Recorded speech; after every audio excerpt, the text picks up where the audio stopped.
कहते हैं कि इंसान के पास जब बहुत सारा दौलत आ जाता है तो उसका दिमाग भी इधर-उधर भटकने लगता है और बहुत जल्द ही गलत रास्तों का चुनाव कर लेता है। यह जानते हुए कि गलत रास्ते पे चलना खतरों से खाली नहीं है। आज की कहानी में भी सेम कुछ ऐसा ही होता है, जिसके वजह से ना सिर्फ एक व्यक्ति हमेशा के लिए इस दुनिया को अलविदा कह जाता है, बल्कि उसके बाद कई लोग सलाखों के पीछे भी पहुंच जाते हैं। वाकई में दोस्तों, आज जो हम सुनाने वाले हैं यह आपको भी कहीं ना कहीं सोचने और समझने पे मजबूर कर देने वाला है। नमस्कार, आदाब, मैं जितेंद्र कुमार। आप देख रहे हैं स्टडी सफर तक। आज की जो सच्ची घटना मैं आपको सुनाने वाला हूं, दरअसल यह घटना है भारत की राजधानी दिल्ली शहर की। मध्य दिल्ली का एक इलाका आता है राजेंद्र नगर, और इसी राजेंद्र नगर इलाके का रहने वाला अतुल, जिसकी उम्र है लगभग 50 साल, जो ए ब्लॉक के मकान नंबर 433 में रहता है। अतुल की पत्नी का नाम रितु बजाज, रितु जिसकी उम्र है लगभग 46 साल के आसपास।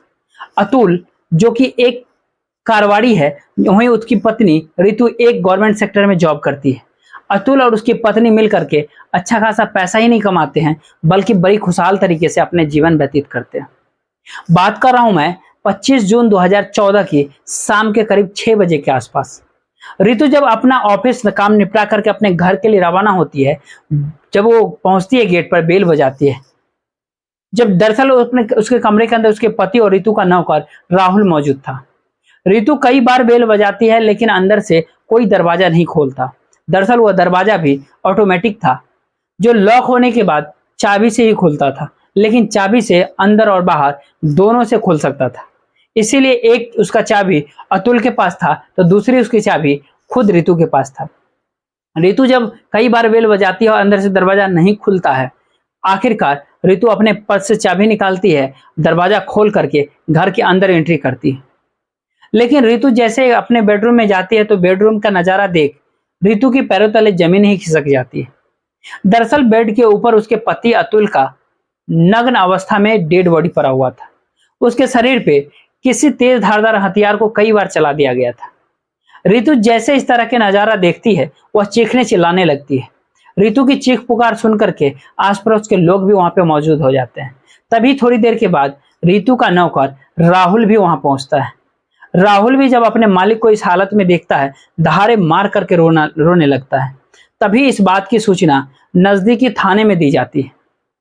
पुलिस को जैसे सूचना मिलती है, पुलिस अपने टीम के साथ घटनास्थल पे पहुंचती है। पुलिस सबसे पहले अतुल की डेड बॉडी को चेक करती है, तो मालूम चलता है कि इस पे शरीर पे ढेरों सारे घावों का ही निशान नहीं है, बल्कि उसके प्राइवेट पार्ट्स पे भी नुकसान पहुंचाया गया है। घर का सारा सामान भी इधर उधर बिखरा हुआ था, अलमारी भी खुला हुआ था। सब कुछ देखने के बाद लग रहा था कि शायद इस घर में लूट का अंजाम दिया गया है। रितु इस हालत में नहीं थी कि पुलिस रितु से कुछ पूछताछ कर पाती। उस कमरे के अंदर एक टेबल भी था, टेबल पे 3 गिलास भी पड़ा हुआ था। उस गिलास को देख करके पुलिस वालों को लगता है कि जो भी अपराधी घर के अंदर एंट्री किए थे वो कोई अनजान नहीं थे, क्योंकि घर में जबरदस्ती नहीं घुसे, बल्कि घर के अंदर एंट्री भी किए थे तो अतुल ने उसके साथ में चाय नाश्ता भी किया था। तो पुलिस जब इस बारे में अतुल के नौकर राहुल से पूछताछ करती है, तो राहुल कहता है कि साहब, मैं भी लगभग 3:30 बजे के आसपास आया था, दरवाजा बंद था। मैंने भी कई बार बेल बजाया था, लेकिन मालिक ने दरवाजा नहीं खोला।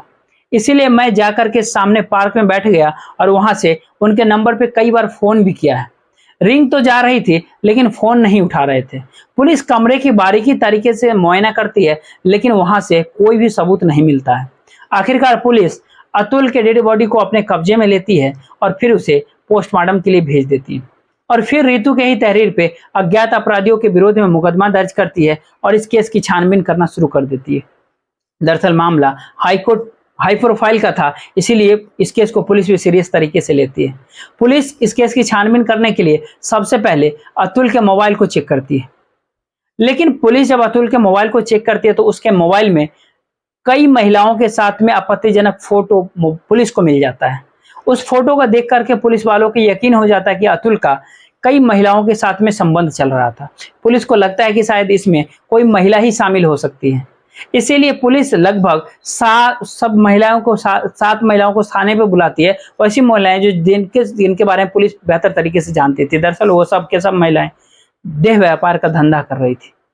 दरअसल पुलिस जब तमाम महिलाओं से पूछताछ करती है अतुल के बारे में, तो उनमें से कुछ महिलाएं यह इकरार कर लेती है कि हाँ साहब, मेरा अतुल के साथ में संबंध तो था, लेकिन यकीन मानिए हमने अतुल की हत्या नहीं किया है। लेकिन उन्हीं महिलाओं में से एक महिला कहती है कि साहब, एक और महिला है जिसका नाम है पूजा।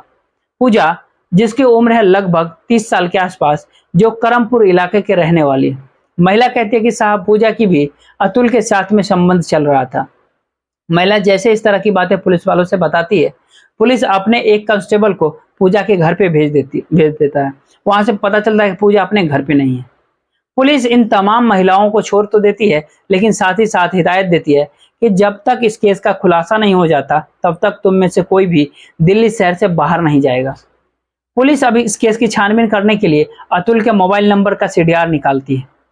सीडीआर को जब चेक करती है तो आखिरकार उस सीडीआर में भी एक नंबर मिल जाता है, जिस नंबर से करीब 12 बजे के आसपास अतुल के नंबर पे फोन किया गया था। पुलिस जब उस नंबर का डिटेल्स निकालते हैं तो पता चलता है कि वह नंबर एक लड़के के नाम पर रजिस्टर्ड है। पुलिस उस लड़के को थाने पे लेकर के आती है और फिर उस लड़के से अतुल की हत्या के बारे में पूछताछ करना शुरू कर देती है। तो लड़का कहता है कि साहब, मैं किसी अतुल का जानता ही नहीं। पुलिस उस लड़के से कहती है कि तुम्हारे नंबर से करीब 12 बजे के आसपास में अतुल के नंबर पे फोन किया गया था। पुलिस जैसे इस तरह की बातें उस लड़के से कहती है, तो लड़का कहता है कि हाँ साहब, मेरे नंबर से उस व्यक्ति के नंबर पे फोन किया गया था, लेकिन वो फोन मैंने नहीं किया था, वो फोन एक महिला ने किया था। लड़का कहता है कि करीब 12 बजे के आसपास जब राजेंद्र नगर मेट्रो स्टेशन के सीढ़ी से हम नीचे उतर रहा था, तो वहीं पे बगल एक बैटरी रिक्शा पे 2 महिलाएं बैठी हुई थी। उनमें से एक महिला मेरे से कहती है कि मेरा मोबाइल घर पे छूट गया है और मुझे किसी को बहुत जरूरी कॉल करना है, क्या आप मुझे अपना मोबाइल दे सकते हैं? उसी महिला को मैंने अपना मोबाइल दिया था और उसी ने यह कॉल किया था। लड़का जैसे इस तरह की बातें पुलिस वालों से कहता है, तो पुलिस उस लड़के से पूछताछ करती है कि क्या तुम उन दोनों को पहले से जानते हो? लड़का कहता है कि साहब, मैंने उन दोनों को पहले कभी देखा ही नहीं है, लेकिन अगर सामने आएगी तो मैं उन दोनों को पहचान सकता हूँ। पुलिस उस लड़के को छोड़ देती है, लेकिन पुलिस अब इस केस की छानबीन करने के लिए अब अतुल के गली के सीसीटीवी फुटेज को चेक करती है। सीसीटीवी फुटेज को जब चेक करती है तो आखिरकार 12 बजे के आसपास एक ही बाइक पे 2 लड़के सवार जाते हुए जब दिखाई देते हैं। उन दोनों को देखकर पुलिस के उनके ऊपर शक हो जाता है। शक सिर्फ इसलिए हो जाता है कि क्योंकि वो दोनों लड़के जब बाइक से जा रहे होते हैं, तो उसमें से पीछे जो लड़का बैठा हुआ होता है, उसके पीठ पे एक बैग भी होता है। 12 बजे के आसपास दोनों क्रॉस तो करते हैं, लेकिन 2 घंटे के बाद लगभग 2 बजे के आसपास जब वापस आते हैं, तो दोनों का कपड़ा चेंज होता है। कपड़ा चेंज होने की वजह से पुलिस को उन दोनों लड़के के ऊपर शक चला जाता है। इसीलिए पुलिस अब उन दोनों लड़के का फोटो प्रिंट करा लेती है और अतुल के मोबाइल नंबर में जिन जिन लोगों से बातचीत हुआ था, उन सबको थाने पे बुलाती है और उन सब से बारी बारी से इन दोनों लड़कों का फोटो दिखाती है।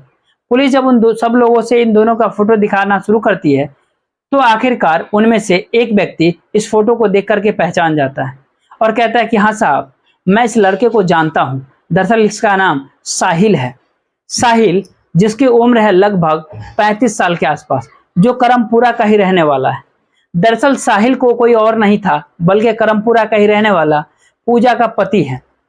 व्यक्ति जैसे इस तरह की बातें पुलिस वालों से कहता है, तो आप पुलिस को भी पूरा यकीन हो जाता है कि अतुल के हत्या में साहिल और उसकी पत्नी पूजा का जरूर कोई ना कोई रोल है। इसीलिए पुलिस अब अपने टीम के साथ करमपुरा में साहिल के घर पे जाती है। लेकिन पुलिस जब अपने टीम के साथ साहिल के घर पे पहुंचती है, तो मालूम चलता है कि साहिल अपने पत्नी के साथ हरिद्वार के लिए निकल चुका है। इसीलिए पुलिस अब साहिल के मोबाइल सर्विलांस पे डाल देती है। सर्विलांस पे डालती है तो उसका लोकेशन हरिद्वार का तो दिखाता है। पुलिस अपने टीम के साथ 26 तारीख को हरिद्वार में पहुंचती है, लेकिन इससे पहले कि पुलिस हरिद्वार